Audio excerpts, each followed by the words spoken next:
આજરોજ રાજકોટ ગ્રામ્ય જિલ્લાની ઈદે મિલાદ નિમિત્તે શાંતિ સમિતિની બેઠકનું આયોજન ગોંડલ શહેર ખાતે કરવામાં આવ્યું, જેમાં રાજકોટ રેન્જ ડીઆઈજી શ્રી નિલિપ્તરાય સાહેબની અધ્યક્ષતા રહી અને તમામ જિલ્લાના ધોરાજી, ઉપલેટા, જેતપુર, ગોંડલ, સાપર, જસદણ, વિછિયા તમામ તાલુકાઓના આગેવાનો, હિન્દુ મુસ્લિમ તમામ ધર્મના આગેવાનો અહીંયા હાજર હતા.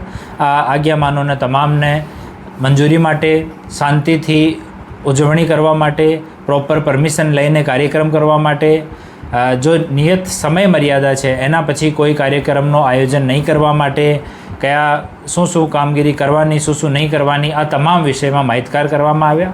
રેન્જ ડીઆઈજી સર તરફથી સૂચના તમામ લોકોને આપવામાં આવી. તમામ આગેવાનો સાથે ચર્ચા થઈ અને તમામ જગ્યા જો ઈદે મિલાદનો બંદોબસ્ત છે એની વ્યવસ્થિત પ્લાનિંગ હાલ કરવામાં આવી છે. જેટલા યાત્રાઓ, જુલુસ, આયોજન જે થતા હોય છે, આ તમામ લોકોની મંજૂરીનો પ્રોસેસ આજ ચાલુ છે અને આ પ્રોગ્રામ પૂરી તરીકાથી શાંતિથી થશે એના માટે રાજકોટ ગ્રામ્ય પોલીસ પૂરી રીતે તૈયાર છે.